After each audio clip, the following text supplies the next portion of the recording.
We live in an era in which the bizarre has become the commonplace.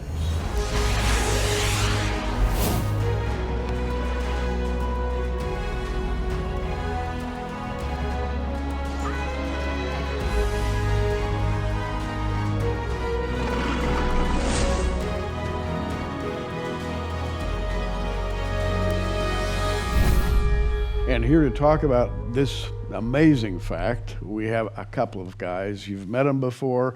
It's always great when they come to Prophecy Watchers. Tom Horn and Josh Peck. Hey, guys, Gary. welcome. Well, thank you. Great to be with you, Gary. And I'm going to hold up the book which you have co-authored. It's called Abaddon Arising.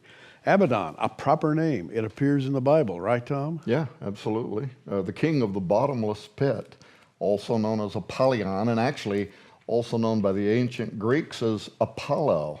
You know, a lot of people probably don't know that there's a Greek god in the Bible, and he's considered to be this demonic destroyer in the underworld who's going to play a role in part of prophecy.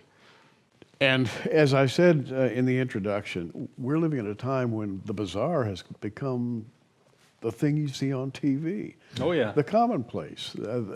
We hear about things that 50 years ago people would not have entertained for a second. We've gone, I think, beyond the age of technology into the age bordering on some kind of an interdimensional reality that people are only dimly aware of. And I think that you're touching upon that in this book. And where to begin? Abaddon Arising.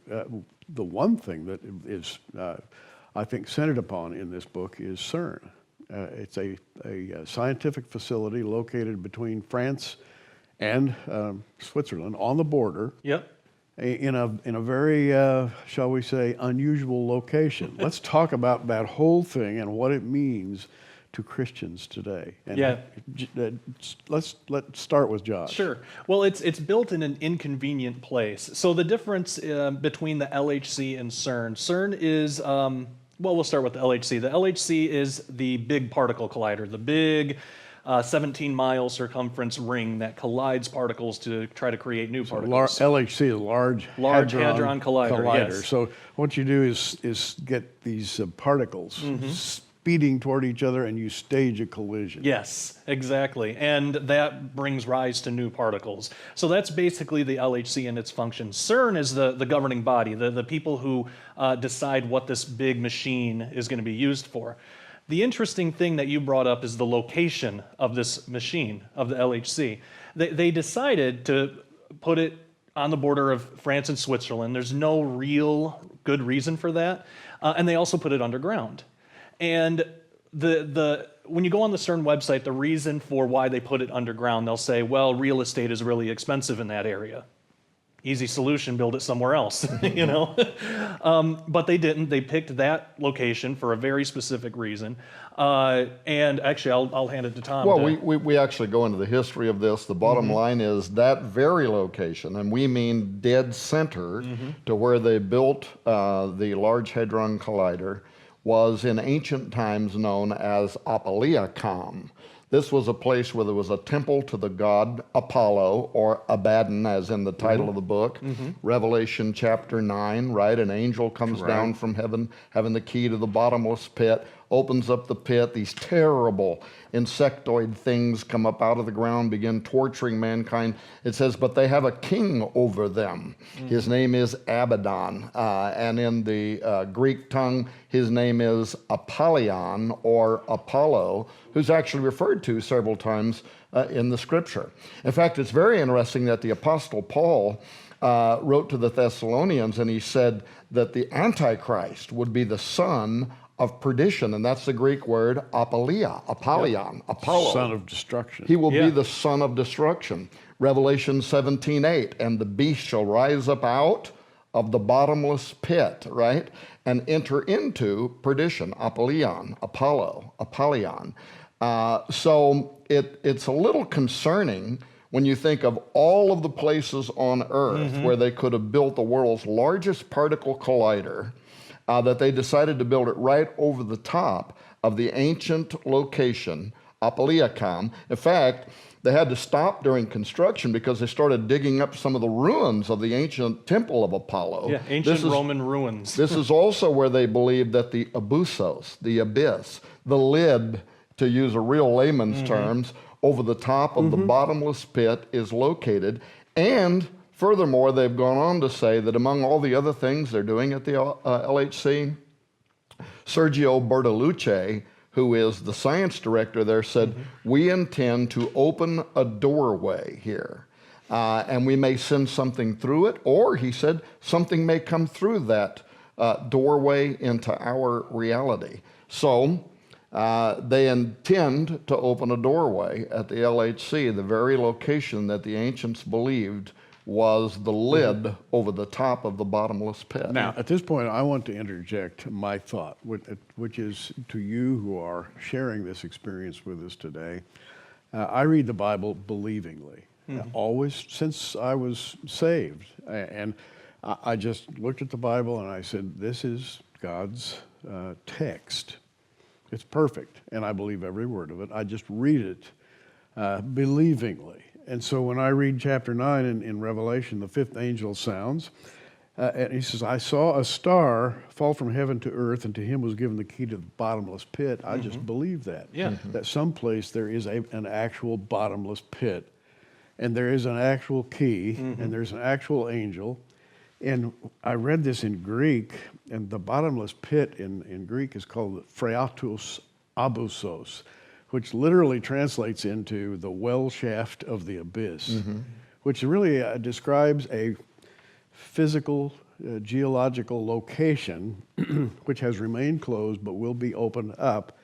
And this is the light side. The Bible gives us the God's interpretation. The dark side is what scientists and, shall we say, satanic groups of all kinds they're trying to shortcut or short circuit their way to power. That's right. Well, and I think that this is spoke of in Revelation 9, where you just read about this pit that's going to be open, because in verse 21, when it talks about those people who are being tortured by these insectoids that come up out of the earth, it says, and yet they repented not of their sorcery. And this is the Greek word pharmakia, an effort to open a doorway into another reality, to make contact. This is this is sorcery from the most ancient times, this effort to contact entities that are behind a dimensional veil. But somehow here, the people who were trying to do this are tortured. So again, it's concerning when you realize that at the very location that the ancients believed the doorway to this abyss is, we have the world's most powerful particle collider, and the scientists there saying we are going to open a doorway into another reality. What really started you off in this direction, and Josh, I have a question for you in a minute, but what really started you off in this direction is when you went to Mount Graham. You traveled there. We saw the videos. You went with Chris Putnam. Yes. Yeah. And for those people, we know that Chris Putnam is familiar to much of the Prophecy Watchers audience. And if they haven't heard this yet, we would want them to know that Chris Putnam did pass away recently. He was 51 years of age. It appears that he died of heart failure while he was asleep, and he just went on to be with the Lord. Very much missed. Him and I wrote 4 books together. And what got us started, of course, was the book Petrus Romanus, The Final Pope is Here. But what was interesting is when we were doing shows like Prophecy Watchers and other shows talking about the Vatican, the Pope, people then would contact us after the fact, and they kept saying, yeah, but what do you make of the Vatican talking about aliens? And the new Pope, Francis, I would baptize the aliens, and some of their top astronomers talking about these being our space brothers. Well, people are very curious. They want to know where the Vatican is coming from with all that commentary. And to make a long story short, Chris and I knew that not to come across as just a couple of evangelicals throwing question marks at the Vatican, we wanted to get to the bottom of that. So we went to Mount Graham in Arizona, where they have, the Vatican has their advanced technology telescope, but also the large binocular telescope, the largest of its kind in the world, is on the top of a mountain in southeastern Arizona. A lot of people don't know that, right? Yeah. Well, we went there. We wrote a whole book on it that's in the Prophecy Watcher store called Let me interrupt. Vaticana. Yeah, by the way, isn't that mountain considered to be a sacred place? Well, that's Yes. the deal. So we come down off the mountain, and I'm on your program and other programs, and I'm saying, I think the reason that the Apache did not want the Vatican and NASA and Arizona State University building this big observatory is because it's sacred ground to them. There's, their dead forefathers, dead foremothers are buried on that mountain. They want machines up there. So it's like a graveyard. Well, then I was emailed by a member of the Apache Nation, and he said, while what you said is fine, it's true, that's not the whole story. He said the real reason that the Apache did not want them on Mount Graham is because Mount Graham is one of the 4 holiest mountains in all of the world to all indigenous people, and it is because it is what you would call a stargate, a doorway, a strategic geographic location through which entities have entered into and exited from our three-dimensional reality since the dawn of time. Wow. And we vetted that and found out that that is indeed their belief system, that this is a strategic place. We live in an age in which science and science fiction have come together head on. Wow. Having said that, Josh, that's your bailiwick. Yeah. And I want to put to you a question. How would you explain to our viewers that all of this conversation we're having, which borders sometimes on the unbelievable, Oh, yeah. how is this pertinent to today's Christian? You go to church, you believe the Bible, you pray, but hey, keep that bizarre stuff away from me. That has nothing to do with the Bible. How would you address that thought? In short, the Bible is a bizarre book. There's a lot of really strange things in there that unfortunately don't always get talked about in the church. And when they do, they're used in generally like Christianese, just Christian type of language. A lot of times, the things that are happening, especially in quantum physics, but at places like CERN, they'll use totally different language, and it's sort of in this effort to show a division between science and religion or anything like that, when in reality we're all talking about the same thing, we're just using different words. So where scientists at CERN, they'll say extra dimensions, to us that's the heavenlies, the spiritual realm, the supernatural reality. Now of course they're not coming at it from a Christian perspective at all. They don't generally equate the Bible with any of this, but I also believe that the reason it's so important for Christians to get a hold of this stuff is because it does have to do with prophecy, and if we remain ignorant of it, we remove ourselves from the conversation, then we take away our choice of what happens in our own world. They're free to do whatever they want, The people that work at CERN compared to the rest of the world, it's not a whole lot of people, but they're making some big decisions that could usher in these horrible, Revelation 9 things. Yeah.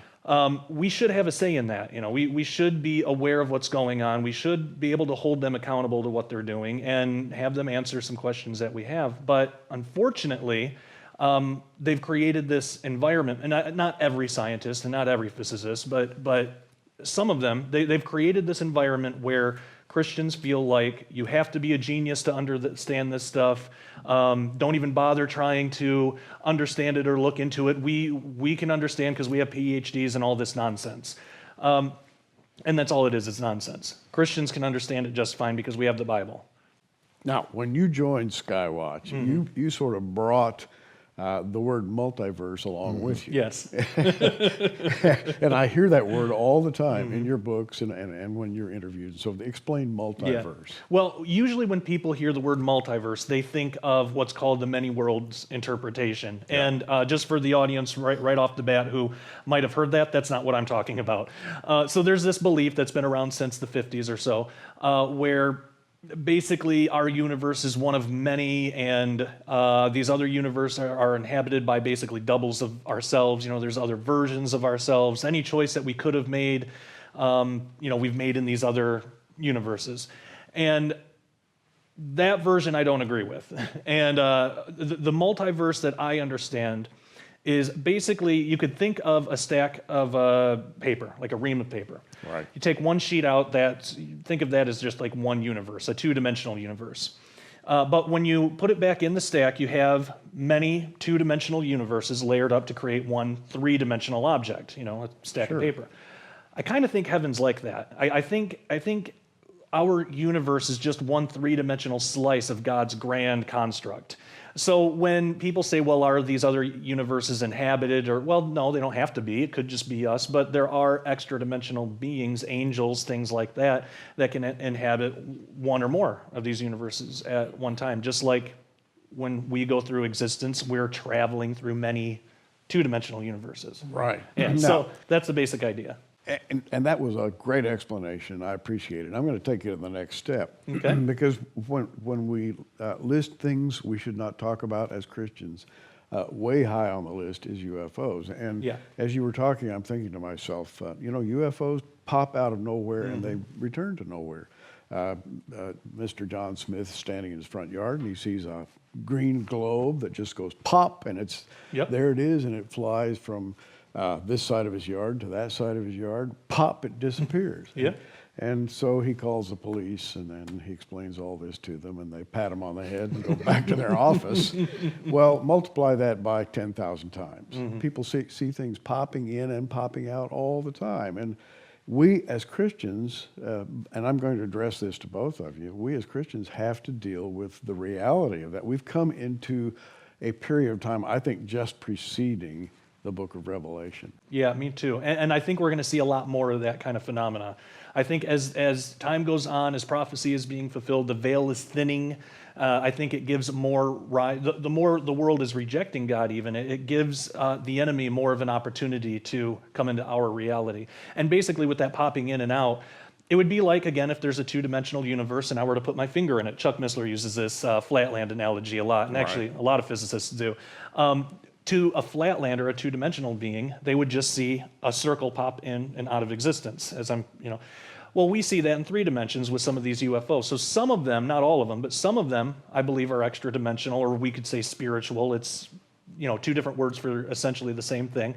And I think as time goes on, as prophecy gets fulfilled, and Book of Revelation and many books in the Bible speak to this, we're going to see that more and more and more. It's going to keep increasing. Well, I agree too. And by the way, many people think that when you're seeing these UFOs, you're seeing demonological or angelological activity, and that's why it appears to break everything we know about physics. We think of propulsion systems. There's no way it could be flying at such speeds and make a sharp right-angle turn, but that's because we're thinking of it in terms of technology as we understand it. Before we went on the air today, we were talking about Mount Graham and the Apache Indians. Well, their whole creation myth, which sounds like it's taken right out of the Old Testament, starts with this idea that this giant cylindrical disc descended down over the top of the mountain, and in it sat a bearded man, and he's the creator, and he starts making all the good things that are in the world, right?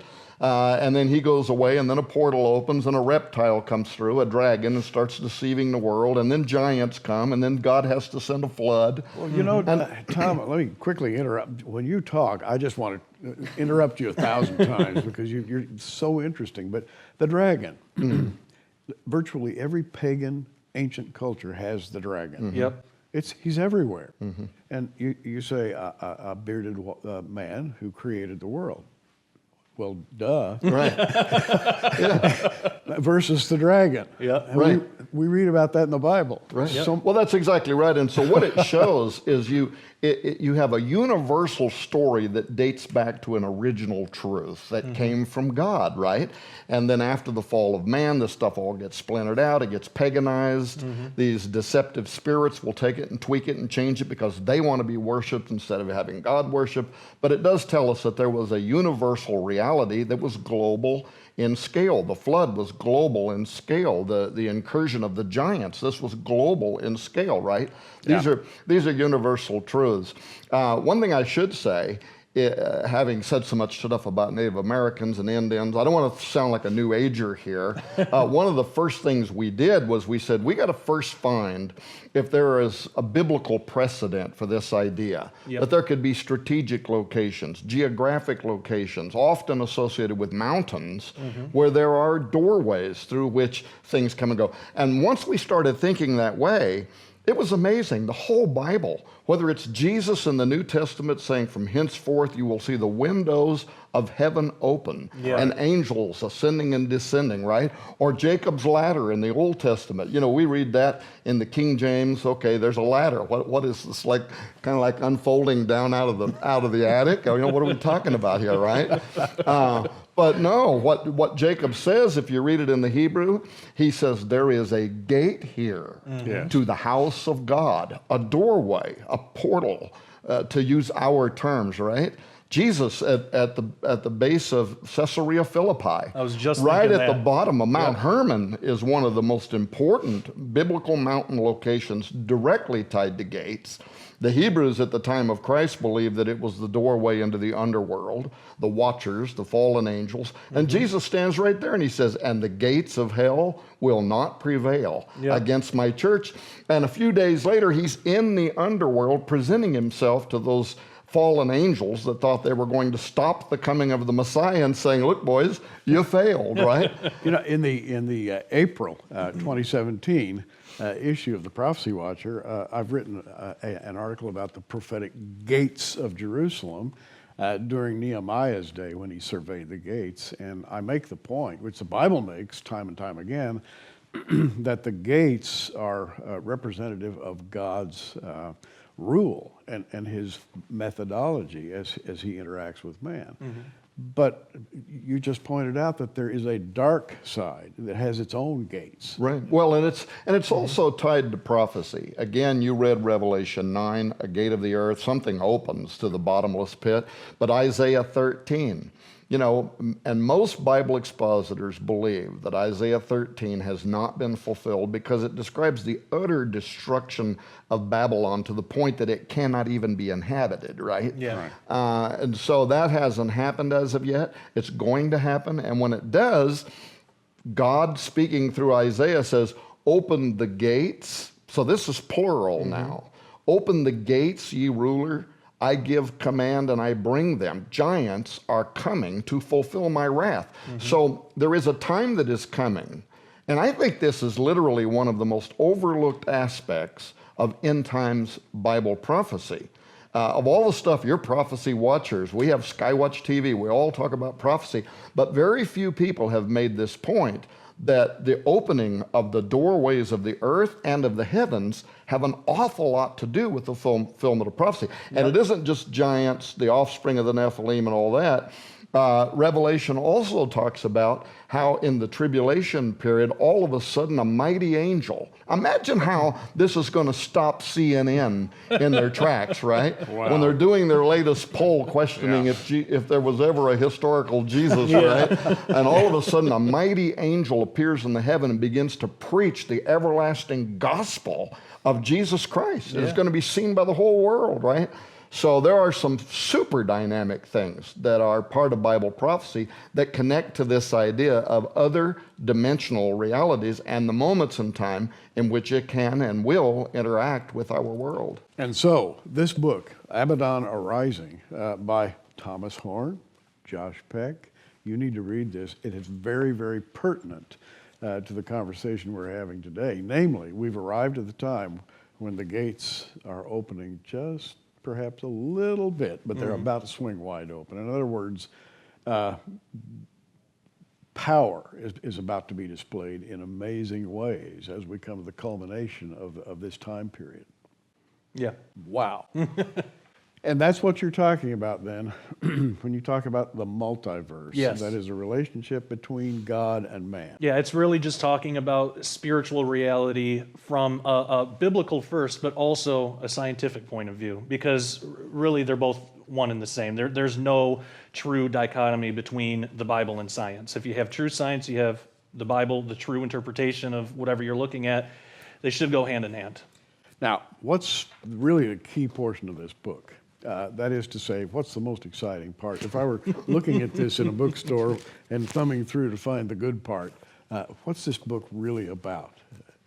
What excites you about Abaddon? Well, I think really just that we're living in we're living in a time where, yes, there are some concerning things ahead. I don't want to say frightening because we're not given a spirit of fear, of course, but there are some things to look forward to, but there's also great hope in that because we're even closer to the return of Jesus. Yeah, I mean, your conference this year, the Blessed Yes. Hope Conference. Yeah, that says when it all. we're talking about even the development of science, that the further they push open these doors, the more they find God looking back at them, right?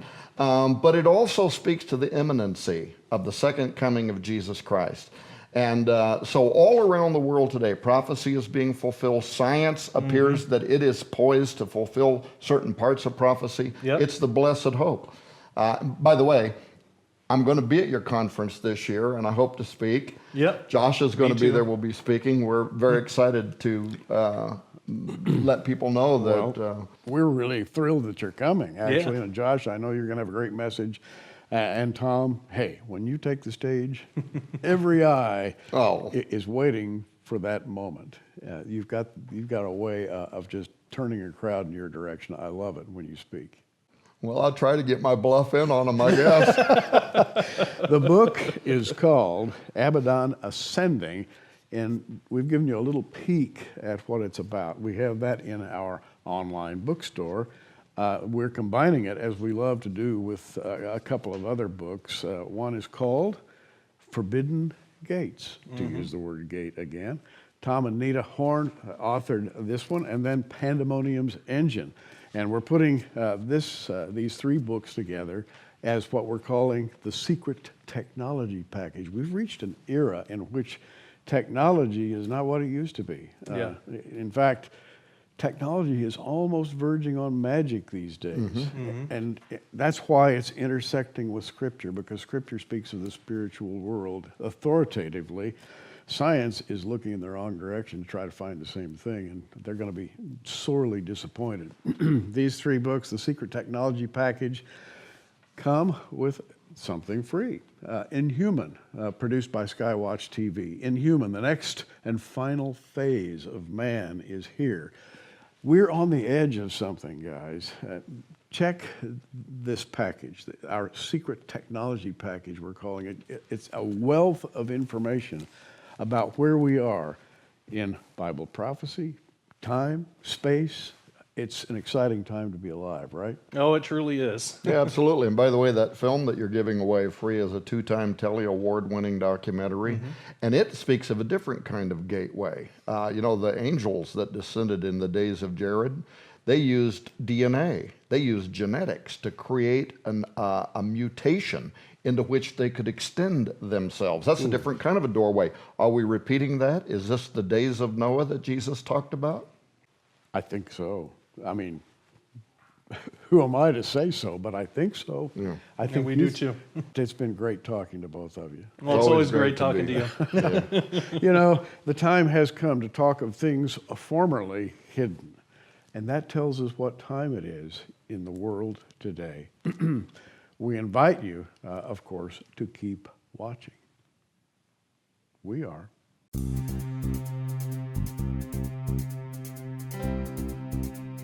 Thanks for joining us on Prophecy Watchers. You can find us on the web at prophecywatchers.com, where you can sign up for our free email newsletter, or follow us at facebook.com/prophecywatchers. In the meantime, keep watching, everybody, and we'll see you soon.